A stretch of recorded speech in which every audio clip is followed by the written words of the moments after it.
నాకు ఈ విద్యుత్ గారి పవర్ పాయింట్ ప్రజెంటేషన్ చూస్తే నాకు ఇప్పుడు ఒక విషయం గుర్తుకొచ్చింది, అర్థమైంది. అదేంటంటే ఈ మధ్యకాలంలో గౌరవ తెలంగాణ ముఖ్యమంత్రి శ్రీ రేవంత్ రెడ్డి గారు ఉపాధ్యాయులను ఉద్దేశించి ఒక సదస్సులో మాట్లాడుతూ వారు ఏమన్నారంటే, ఇంజనీరింగ్ చదవడం క్రిమినల్ వేస్ట్ ఆఫ్ టైం అని అన్నారు. మీ అందరు కూడా గుర్తు ఉంటుంటుంది. దానివల్ల వేలాది మంది ఇంజనీరింగ్ విద్యార్థులు రోడ్ల మీదకి వచ్చి ఇక మేము క్రిమినల్స్నా అని చెప్పి వాళ్ళు నొచ్చుకొని కన్నీరు మున్నీరుగా విలపించిన సందర్భం కూడా మీ అందరు కూడా చూస్తూనే ఉన్నారు. ఇప్పటికి కూడా చాలా మంది జంజీలు రోడ్ల మీదకి వచ్చి మమ్మల్ని ముఖ్యమంత్రి గారు క్రిమినల్స్ అన్నారని చెప్పేసి కూడా అడుగుతా ఉన్నారు. మరి రేవంత్ రెడ్డి గారు ఎందుకు ఇంజనీరింగ్ చదవడం క్రిమినల్ వేస్ట్ అని అన్నారో ఇప్పుడు నాకు అర్థమైంది. ఎందుకంటే మంచిర్యాలలో మీ స్థానిక ఎమ్మెల్యే ఏ ఇంజనీరింగ్ చదవకుండానే, ఏ పెద్ద పెద్ద చదువులు చదవకుండానే, ఏ 4 సంవత్సరాల కోర్సు చేయకుండానే చాలా అద్భుతంగా రోజుకు ఎంత రోజుకు ₹1,00,00,000 సంపాదిస్తున్నారు.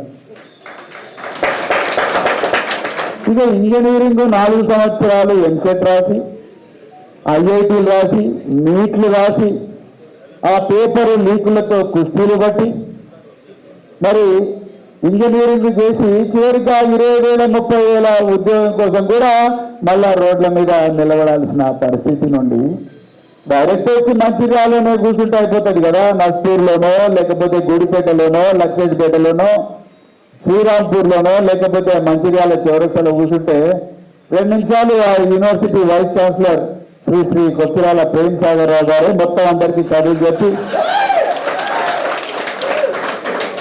ఏ విధంగా రోజు ₹1,00,00,000 సంపాదించాలో నేర్పిస్తారు. వాస్తవం చెప్తాను. నాకు ఇల్లు మంచిర్యాల ఈ ప్రజెంటేషన్ చూస్తే నాకు KGF సినిమా గుర్తుకొస్తున్నాయి. ఓ అమ్మ ఏంది తెలుగుల KGF అంటే కొక్కిరాల గ్యాంగ్స్టర్ ఫైట్స్. అమ్మ ఆ KGF ఆ సినిమా యాక్టర్ వాళ్ళు అవసరం లేదు. సో మిత్రులారా, ఎక్కడ ఈ చెరువుల కబ్జాలు మంచిగా 100 సంవత్సరాల పాటు ఉండాల్సిన ఐబీ మిత్రులారా, ఐబీ మీద నాకు చాలా స్వీట్ మెమరీస్ ఉన్నాయి. ఈ దేశం అప్పుల ఊదిలో కూరుకొని 1991 సంవత్సరంలో చెల్లింపుల ఉపద్రవంలో ఉండి ఇక దేశం అయిపోయిందిరా బాబు భారతదేశ పరిస్థితి అనుకున్నప్పుడు పెద్దలు, గౌరవనీయులు, చరిత్ర నిర్మాత శ్రీ పివి నరసింహారావు గారు ఆనాడు ఈ దేశంలో ఉండే బంగారాన్ని బ్యాంక్ ఆఫ్ ఇంగ్లాండ్లో తాకట్టు పెట్టి ఆ రోజు పెద్ద ఎత్తున లోన్ తీసుకొచ్చి మన్మోహన్ సింగ్ గారి చేతిలో ఈ భారతదేశ ఆర్థిక వ్యవస్థను బట్టి ఆనాటి నుండి ఈనాటి వరకు దేశం సుభిక్షంగా ఉన్నది. దానికి కారణభూతులైన మాజీ ప్రధాని పివి నరసింహారావు గారు కాలు మోపిన ఐబీ అది. నేను అప్పుడు బందోబస్తు చేసిన బెల్లంపల్లి ఏఎస్సీగా ఆ పివి నరసింహారావు గారు కాలు మోపిన ఐబీ అక్కడ మళ్ళీ కొత్తగా కట్టిన కొత్త ఐబీని కూల్చేసిందని ఇప్పుడు వారు తన పవర్ పాయింట్ ప్రజెంటేషన్లో చెప్పడం జరిగింది.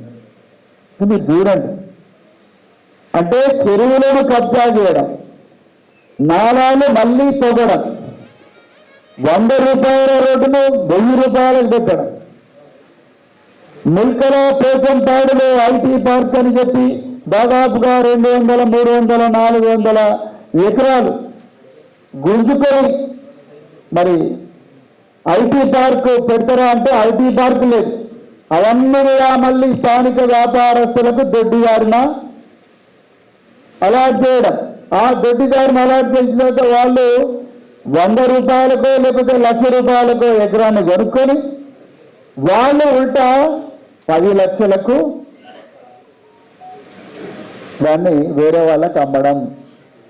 ఇంకా గుర్తుంటే ₹9 లక్షల ఆందాన్ని ఎకరానికి. ఉదాహరణకు చెప్తున్నా నేను. అంతకన్నా ఎక్కువ ఉంటుంది రేటు. మిత్రులారా, మీరు ఇంతకుముందు పంజాబ్ నేషనల్ బ్యాంక్ స్టోరీ విన్నారు. 120 కోట్ల రూపాయలు మాకు ప్రేమ్ సాగర్ రావు గారు పే చేశారు, అందుకొరకు వారు మాకేమీ బాకీ లేరు అని చెప్పి నో ఆబ్జెక్షన్ సర్టిఫికెట్ ఇచ్చారు. అది చూడంగానే నాకు ఒకటి గుర్తుకొచ్చింది. హర్షద్ మెహతా గుర్తుందా మీకు? కేతన్ పరేఖ్, హర్షద్ మెహతా, నీరవ్ మోడీ, మెహుల్ చోక్సీ, వీళ్ళందరూ కూడా ఈ పంజాబ్ నేషనల్ బ్యాంక్ ను ముంచిన వాళ్ళే. నీరవ్ మోడీ అయితే 12,000 కోట్లు.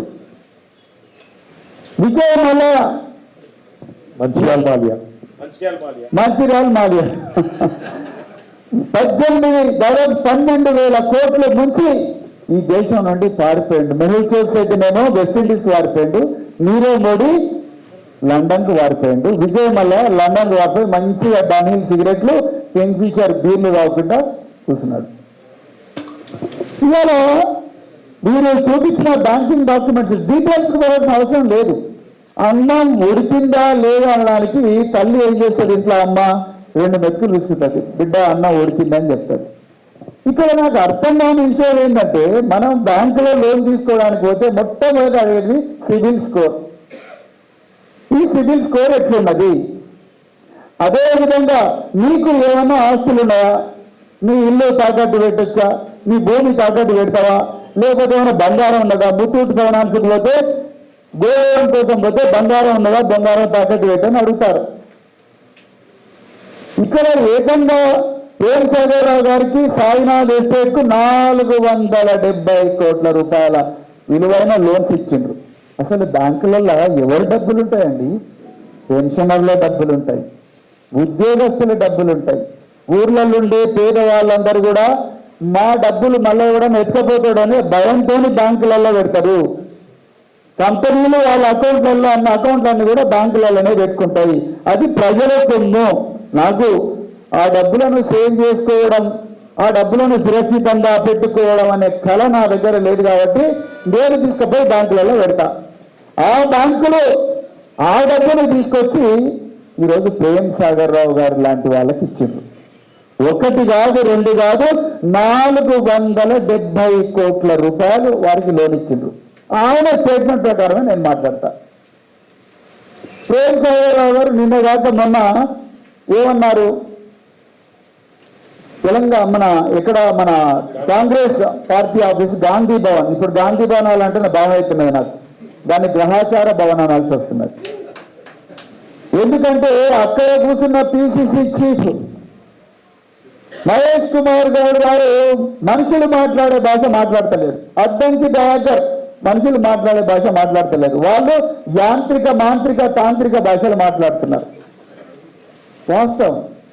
మనం దేవుళ్ళ దగ్గరికి పోయి, సమ్మక్క సారక్క దగ్గరికి పోయి, లేకపోతే మనం ఇంకొక దేవత దగ్గరికి పోయి పూజలు చేస్తే వాటిని క్షుద్ర పూజలు అంటున్నారు. హిందూ సమాజాన్ని పూర్తిగా అవమానించే పరిస్థితి అలా గాంధీ భవన్. అందుకొరకే దాన్ని గాంధీ భవన్ అలేము, గ్రహాచార భవన్ అనాలి. బాణామతుల గురించి, చేతబడుల గురించి, క్షుద్ర పూజల గురించి మాట్లాడుతున్నారు. అందులోకి మన మంచిర్యాల మాంత్రికులు కూడా పోయినారు. పోయి అక్కడ వారు అయ్యా నాకు 470 కోట్ల లోన్ వచ్చిన మాట వాస్తవమే, చాలా సంతోషం, నిజం చెప్పిండు. కానీ అందులో నేను 109 కోట్లు మాత్రమే తీసుకున్నాను, ఇంకా 300 కోట్లు అక్కడనే ఉన్నది. నేను 109 కోట్ల రూపాయలు తీసుకొని నేను దానికి వడ్డీతో కలిపి నేను 190 కోట్ల రూపాయలు నేను బ్యాంకులకు వాపస్ చెల్లించిన నేను ఒక గొప్ప దేశభక్తుల్ని అని చెప్పి వారు చెప్పారు. చూడడానికి చాలా బాగున్నది, అది మంచిదే కదా.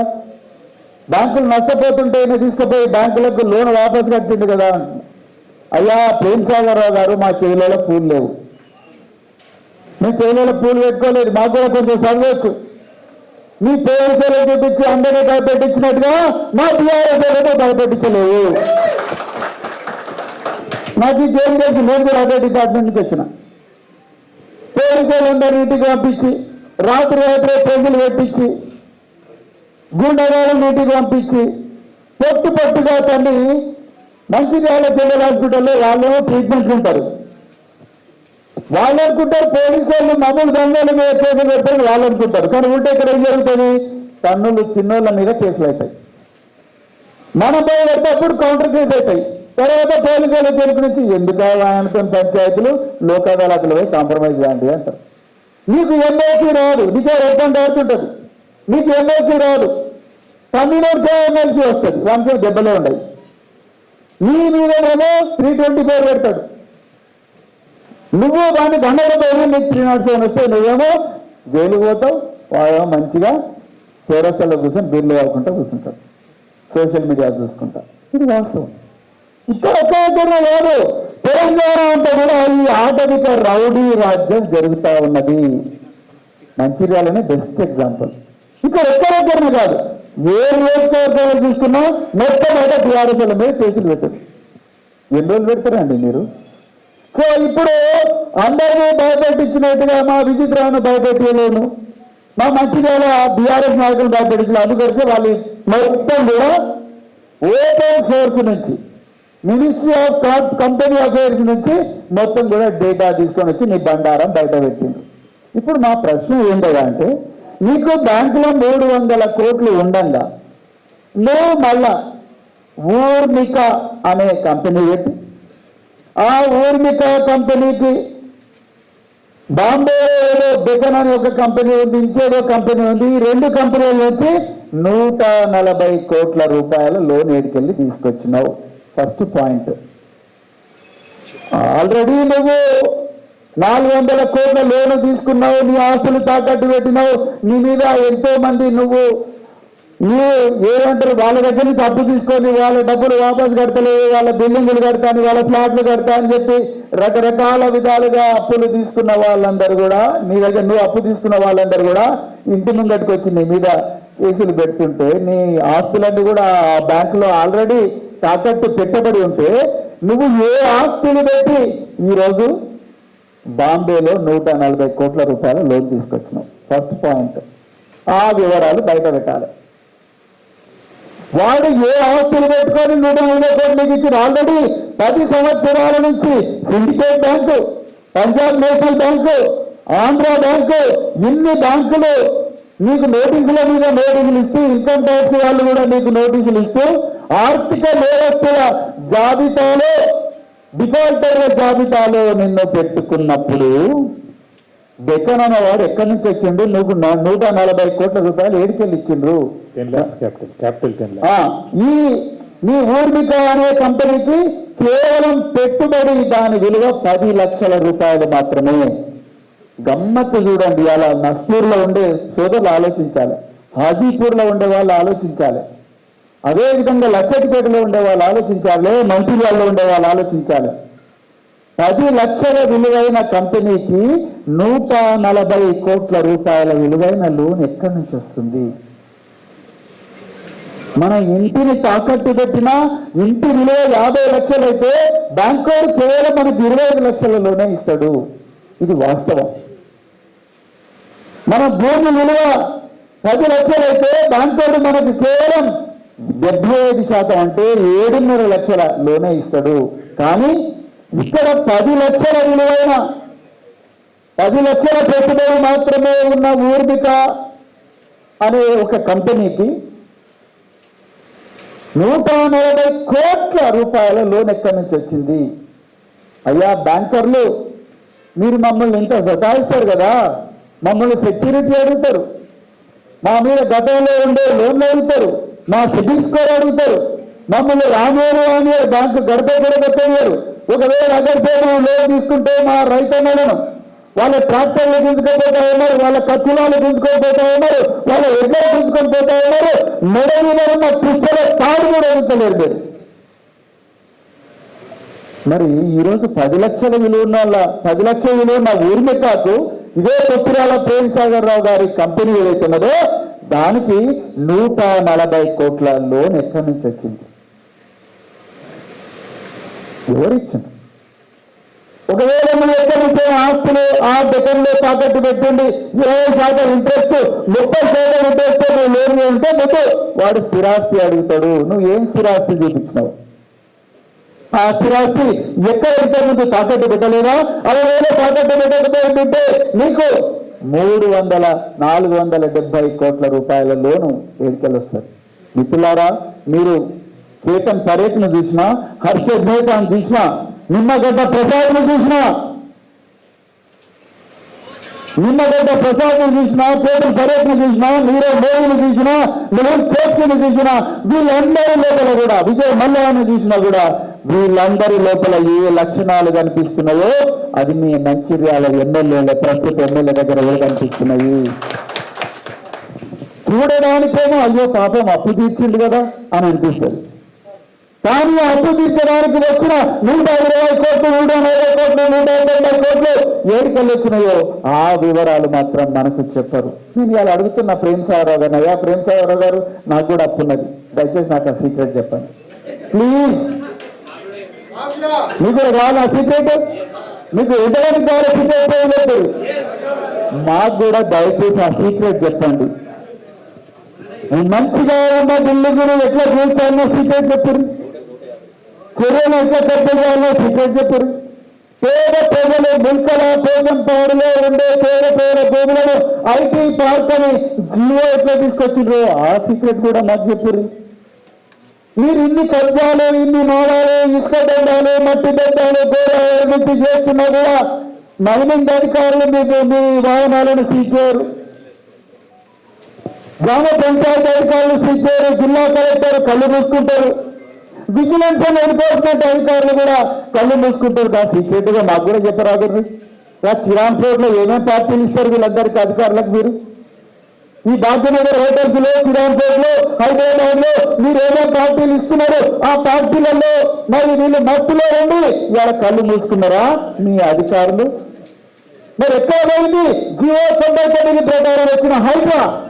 రేవంత్ రెడ్డి గారి మానస పత్రిక, రేవంత్ రెడ్డి గారు అడాల్ఫ్ హిట్లర్ను ఆదర్శంగా తీసుకుని సృష్టించిన హైడ్రా దానికి కళ్ళు లేవా?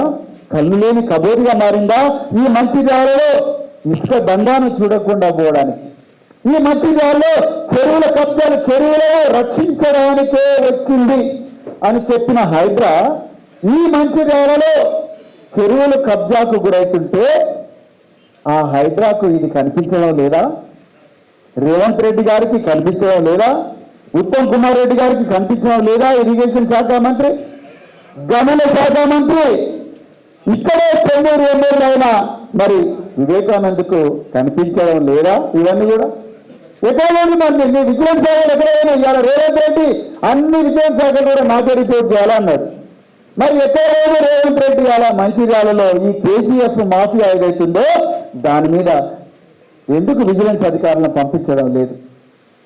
పేదవాళ్ళు ఇవాళ మరి భీమిరెడ్డి 300 కోట్ల ఆస్తి ఉందని చెప్పి భీమిరెడ్డిని మరి మేమందరం పోరాడంగా 5 రోజుల తర్వాత జైలుకు పంపించి ఇప్పుడు జైల్లో కూర్చొని మీనమిషాలు ఎక్కిస్తున్నాడు.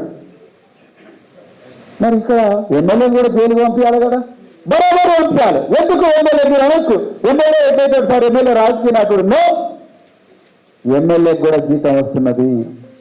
2,50,000 రూపాయల జీతం తీసుకుంటున్నాడు ఎమ్మెల్యే. ఆ జీతం ఎక్కడి నుంచి వస్తున్నది? ఆకాశం చూడలేదు, ఎలంపల్లిలో ఊడతలేదు. మన పన్నుల నుంచి, మన రక్త మాంసాలు, మన చెమట చుక్కల నుంచి మనము అగ్గి పెట్టకున్నా, సబ్బు బిల్లకున్నా, కేజీ బియ్యం కొన్నా, కేజీ కారం కొన్నా, కేజీ ఉప్పు కొన్నా అది పన్నుల రూపాయలు. అది ఖజానాకు పోతే ఆ ఖజానా నుంచి 2,50,000 రూపాయల నెలసరి జీతం తీసుకుంటున్నారు గౌరవ ఎమ్మెల్యే గారు. 2,50,000 రూపాయల జీతం తీసుకుంటున్న ఎమ్మెల్యే గారు మీరు కూడా ఒక ఎంఆర్ఓ లాగానే, మీరు కూడా ఒక మరి ఎస్ఐ లాగానే, మీరు కూడా ఒక అధికారి లాగానే. ఎందుకంటే you are drawing money from the exchequer of state of Telangana, that is public money. మీ మీద కూడా అవినీతి నిరోధక చట్టం 1988 prevention of corruption act 1988 section 30 ప్రకారం మీ మీద కూడా కేసు రిజిస్టర్ చేయాలి, మిమ్మల్ని కూడా జైలుకు పంపించాలి. హైదరాబాద్ లో ఎంతో మంది మాఫియా డాన్లను ఒకప్పుడు కేసీఆర్ గారు ఉన్నప్పుడు పీడీ యాక్ట్ పెట్టి జైలుకు పంపించారు. ఇవాళ మాఫియా డాన్లే షాడో సీఎంలు అయినరు. మిత్రులారా, మీరు ఆలోచించండి. పెద్ద శ్రీవర్షన్ రెడ్డి అని మా నర్సంపేట మాజీ ఎమ్మెల్యే ఎంత ఒత్తిడికి గురై సరిపోయిండు. 52 సంవత్సరాల వయసులోనే అంత ఆరోగ్యంగా ఉండి 20 సంవత్సరాల తెలంగాణ కోసం పోరాటం చేసిన వ్యక్తి రేవంత్ రెడ్డికి అత్యంత సన్నిహితంగా ఉండే ఒక మాఫియా డాన్. ఆ మాఫియా డాన్ ఈయన మీద ఒక అక్రమ కేసు పెట్టించి ఆ అక్రమ కేసు ద్వారా ఈయన పేరు చెప్పారని నర్సంపేటలో ఉండే వ్యాపారస్తులందరినీ కూడా పోలీస్ స్టేషన్కు తీసుకొచ్చి వాళ్ళ మీద రోకల్ బండలు ఎక్కిస్తే, అమ్మో వీళ్ళు నా పేరు చెప్పి నన్ను బదనామం చేస్తారేమో, నాకు ఏ పాపం తెలియదు అని చెప్పి మరి సుదర్శన్ రెడ్డి గారు ఎవరికీ చెప్పుకోలేక బాధపడి ఒత్తిడి గురై గుండెపోటు వచ్చి వారు చనిపోయారు. మరి ఇలాంటి కార్యక్రమాలు మంచిర్యాల కూడా జరుగుతున్నాయని ఈరోజు విజిత్రావు గారి ప్రజెంటేషన్ ద్వారా నేను అర్థం చేసుకున్నాను. నిజంగా మంచిర్యాల ప్రజల ఓపికకు మొక్కాలి. ఇన్ని దుర్మార్గాలు జరుగుతున్నా, ఇన్ని ఘోరాలు జరుగుతున్నా, ఇన్ని నేరాలు జరుగుతున్నా, ప్రభుత్వం కళ్ళు మూసుకొని కుంభకర్ణం నిద్రపోతున్నా మరి మీరందరూ ఇంత ఓపికగా తిరుగుబాటు చేయకుండా ఉన్నారంటే నాకు నిజంగా ఆశ్చర్యం ఇస్తుంది. మీకు నిజంగా మొక్కాలి.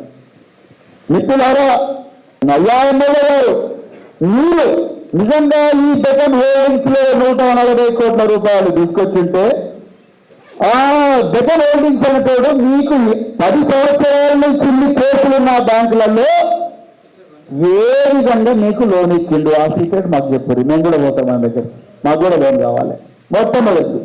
రెండవది, నిజంగా అదే మీకు 50 కోట్లు మీ చేతుల నుంచి కట్టినా మీరు మీ ఆస్తులు అమ్మినా మీ ఇల్లు అమ్మి కట్టినట్టున్నారు. మీ ఇల్లు 190 కోట్ల రూపాయల విలువైన ఇల్లా?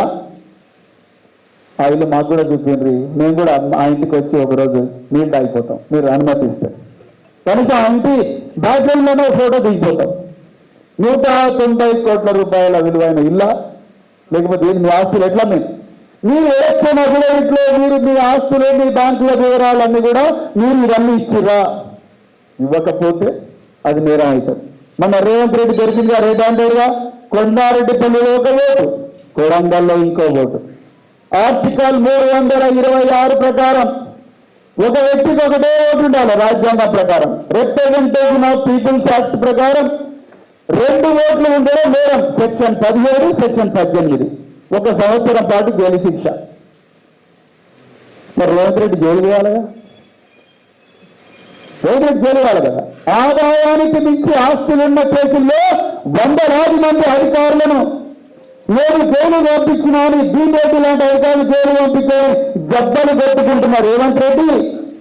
మరి ఏ ఆదాయపు వనరులు ఉన్నాయని చేయాలకు కొప్పిరాల ప్రేమ్ సాగర్ రావు గారు ఎలా 190 కోట్ల రూపాయల లోనును కట్టిండు బ్యాంకులకు. ఈ డబ్బులు ఎక్కడి నుంచి వచ్చినాయి? ఎక్కడి నుంచి వచ్చినాయంటే ఇవో ఇక్కడి నుంచి వచ్చినాయి. చెరువుల కబ్జాలు, నాలాల కబ్జాలు, రౌడీ గ్యాంగులు, గ్యాంగ్ వార్లు, జనాలను భయపెట్టించడం, వ్యాపారస్తులను భయపెట్టించడం, పేదలను భయపెట్టించడం, వాళ్ళందరి భూములు ఆక్రమించడం, అవన్నీ ఐటీ పార్టీల పేరుతో తీసుకోవడం, వాటిని మళ్ళీ పెద్ద పెద్ద వ్యాపారస్తులకు దొడ్డిదారిన అమ్మేయడం, ఆ దొంగలు ఇవన్నీ తీసుకొని మళ్ళీ వాటి రేట్లు పెంచి వాటిలో వెంచర్ వేయడం, అక్కడి నుంచి తద్వారా వచ్చిన డబ్బులన్నీ కూడా మనీ లాండరింగ్ ద్వారా ఈ ప్రైవేట్ హోల్డింగ్లకు రావడం. నా అనుమానం, మీ అనుమానం మాత్రమే నా అనుమానం, ఈ బెకన్ హోల్డింగ్ ఇచ్చిన 140 కోట్లు కూడా మంచిర్యాల నుంచి పోయి ఉంటాయి. అది నా అనుమానం. కేవలం బయటికి కనిపించడం కోసం, సక్రమంగా జరిగిందని చూపించడం కోసం మాత్రమే ఈ బెకన్ హోల్డింగ్ అనే సంస్థను ముందర పెట్టిండ్రు. ఊర్మిక అనే కంపెనీ కూడా అందుకోసమే వచ్చింది. నిజంగా నరేంద్ర మోడీ గారిని, అమిత్ షా గారిని డైరెక్ట్ గా డిమాండ్ చేస్తున్న బీజేపీ నాయకులకు మీకే మాత్రం దమ్మున్నా మీరు అర్జెంట్ గా ఎన్ఫోర్స్మెంట్ డైరెక్టరేట్ అంటే ఈడీ అధికారులను prevention of money laundering, prevention of money laundering act కింద పిఎంఎల్ఏ కింద మీరు దయచేసి కేసు బుక్ చేయండి, ఈసీఐఆర్ బుక్ చేయండి, ఈడీ అధికారులు పంపేయండి, ఈడీ అధికారులతో ఇక్కడ ఒక ఆఫీస్ ఓపెన్ చేయించండి. గత 2.5 సంవత్సరాలుగా ఇక్కడ జరుగుతున్న మాఫియా ఏదైతే ఉన్నదో ఆ మాఫియా సామ్రాజ్యం లోతుల్లోకి వెళ్ళండి.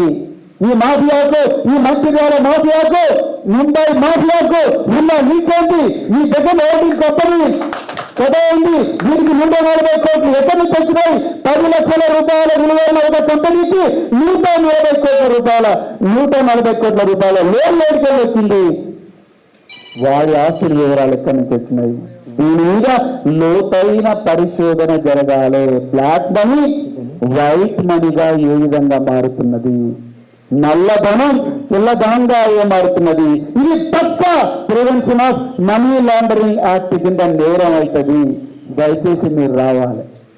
ఎలా చర్చలు కూడా జైల్లో ఉండాల్సిన వ్యక్తులు, చెల్లపల్లి జైల్లో ఉండాల్సిన వ్యక్తులు వాళ్ళు అలా ఎమ్మెల్యేలుగా చలామణి అవుతున్నారు. అది మన దురదృష్టం. తెలుసో తెలియకో ఒకసారి మంచిర్యాల ప్రజలు, మంచిర్యాల నియోజకవర్గ ప్రజలు, అట్లా చాలా నియోజకవర్గాల్లో కూడా ఈ కాంగ్రెసు దొంగల మోసాలకు, వాళ్ళ అబద్ధపు హామీలకు మోసపోయి వాళ్లకు ఓటేసారు. వాళ్ళు అనుభవిస్తా ఉన్నారు. ఎప్పుడెప్పుడో పోతావురా నాయన అని చూస్తా ఉన్నారు వెయ్యి కళ్ళతోని. నిజంగా రాత్రింబవళ్ళు తెలంగాణ కోసం, తెలంగాణ ప్రజలను ఈ కాంగ్రెస్ దోపిడీ పాలన, ఈ కేజీఎఫ్, ఈ మాఫియా లాంటి దుర్మార్గపు పాలన, ఈ క్రిమినల్స్ పాలన నుంచి విముక్తి కోసం బీఆర్ఎస్ పార్టీ వివేచితంగా పోరాడుతుంటే ఈ దుర్మార్గులు ఆ గ్రహచార భవన్లో కూర్చొని శుద్ర పూజలు చేస్తున్నా కానీ నన్నుతో అంటున్నారు. ఈ ప్రపంచంలో ఏ మనిషి అయినా కూడా, ఎవరైనా కూడా ఒక దేవుడి దగ్గరికి పోతే అందరికీ మంచి జరగాలనే పోతారు. అవతలోడు కావాలని, వానలు రావుడని. ఏ వ్యక్తి కూడా, ఏ భక్తుడు కూడా దేవుళ్ళ దగ్గర పోరు. కాంగ్రెస్ వాళ్ళు మాత్రమే పోతారు. కాంగ్రెస్ వాళ్ళు మాత్రమే మేడిగడ్డ రిపేర్ కాకూడదు, సింగిల్ రిపేర్ కాకూడదు, అన్నారం కూడా వెళ్ళిపోవాలి, గోదావరి ఎప్పుడు నీళ్లు ఉండొద్దు. నీళ్లు లేకపోతే లక్షల లారీల ఇసుక మనం హైదరాబాద్కు పంపించుకోవాలి. దేవుడా నాకు గోదావరి ఎప్పుడు ఎండిపోయేటట్టుగా చూడు అని చెప్పి దేవుల దగ్గరికి పోయేటోళ్ళు కేవలం కాంగ్రెస్ మాఫియా డాన్లే. ఆ మాఫియా డాన్లే ఎలమి మంచిర్యాలలో ఎమ్మెల్యేలే చూస్తున్నారు. వాస్తవం మిత్రులారా, నేను ఆధారాలతో సహా చెప్తాను. మీ మిత్రుడు, మీ సోదరుడు విజిత్ డైరెక్ట్ చూపించండి ఇన్ని ప్రెస్ మీట్లు. పక్కా ఇది మనీ లాండరింగ్ అవుతుంది, పక్కా ఇది అవినీతి నివేదిక చట్టం కింద. The MLA of Mancherial is a public servant according to supreme court judgments because is drawing salary from exchequer of Telangana 2.5 lakhs per month. ప్రజల సొమ్ముతో జీతం తీసుకుంటున్న ప్రతి వ్యక్తి కూడా అవినీతి నిరోధక శాఖ చట్టం కిందికి బరాబర్ వస్తాడు 1988 ప్రకారము. అందుకొరకే ఇలా నేను బీఆర్ఎస్ పార్టీ తరఫు నుంచి ఈ పేరు సాగర్ రావు గారు ఈ మంచిర్యాలలో నడిపిస్తున్న ఈ మాఫియా వ్యవహారం ఏదైతే ఉందో దాని మీద ఎక్కడ చూపించిన ఆధారాలన్నీ కూడా క్రోడీకరించి తప్పకుండా ఈడీకి ఒక లెటర్ రాస్తాం. పేజీలు చెప్పండి. అదేవిధంగా మనం ఇదే ఆధారాలను సేకరించి విజిలెన్స్ అండ్ ఎన్ఫోర్స్మెంట్ డిపార్ట్మెంట్ కూడా ఒక కంప్లైంట్ చేద్దాం. చేద్దామా వద్దా? బరాబర్. అదేవిధంగా మనం ఇదే ఆధారాలన్నీ సేకరించి ప్రజలందరూ కూడా అభిప్రాయాలు సేకరించి ఈయన బాధితులు ఎవరైతే ఉన్నారో వీళ్ళందరూ కూడా రాంగులాలు సేకరించి తప్పకుండా అవినీతి నిరోధక శాఖకు ఒక లెటర్ రాద్దాం. ఎంతమంది రాద్దామంటున్నారు ఒకసారి దయచేసి చేతులెత్తండి. Very good. అదేవిధంగా ఇవన్నీ కాకపోతే ఇవన్నీ కూడా రేవంత్ రెడ్డి కంట్రోల్లోనే ఉన్నాయి కాబట్టి కాంగ్రెస్ మరియు బీజేపీ రెండు కూడా పెట్టబట్టాలేసుకొని ఏం చేయగలరు లాంటి వాళ్ళు ఎన్ని దారుణాలు చేస్తున్నా అవి కళ్ళు మూసుకొని నిద్రపోతున్నారు కాబట్టి తప్పనిసరిగా గౌరవ హైకోర్టు కూడా బరాబర్ ప్రజా ప్రయోజనాల వాక్యం కింద ఈ గోదావరి ఇసుకను రక్షించడం కోసం, ఈ మంచిర్యాల మట్టిని రక్షించడం కోసం, ముల్కల పేకంపాడు రైతుల భూమిని రక్షించడం కోసం, ఈ మంచిర్యాలలో మన కళ్ళ ముందరే కూలిపోతున్న బిల్డింగులను రక్షించడం కోసం, ప్రజల ఆస్తులను, ప్రజా ధన మాన ప్రాణాలను రక్షించడం కోసం ఒక హైకోర్టులో తప్పకుండా ఒక పిటిషన్ కూడా వేసి గౌరవ న్యాయ వ్యవస్థ నుండి మనం రిలీఫ్ తీసుకుందాం మిత్రులారా. ఇవాళ మీడియా మిత్రులందరికీ కూడా నేను చెప్తున్నాను. ఇవాళ వారు అన్నారు కదా, అయ్యా మా దగ్గర ఉండే సమాచారాన్ని ప్రజల ముందర పెట్టినాం, మా ప్రశ్నలకు మీరు కూడా ఇదే గ్రహచార భవన్లో కూర్చొని మీరు అన్ని ఆధారాలతోని ఆ మహాత్మా గాంధీ పేరు పెట్టింది కదా, ఆయన సాక్షిగా ఆయన సత్యమేవ జయత అన్నాడు. నువ్వు అసత్యమేవ జయత అనొద్దు, సత్యాలే తీసుకొచ్చి ఆ 190 కోట్ల రూపాయలు ఏకెళ్ళి వచ్చినాయి, ఏ ఊర్లో దందా చేసి సంపాదించిండ్రు, ఏ కాంట్రాక్టర్ల నుంచి తీసుకున్నారు, ఏ మాఫియాలు చేసిండ్రు, హైదరాబాద్ లో ఎక్కడెక్కడి నుంచి ఆ డబ్బులు తీసుకొచ్చిండ్రు, అవన్నీ కూడా ఈ బెటన్ పేరు మీద వెనుక నుంచి తీసుకొచ్చిండ్రా లేకపోతే ఇంకే విధంగా తీసుకొచ్చిండ్రా అనేది బరాబర్ చెప్పాలా.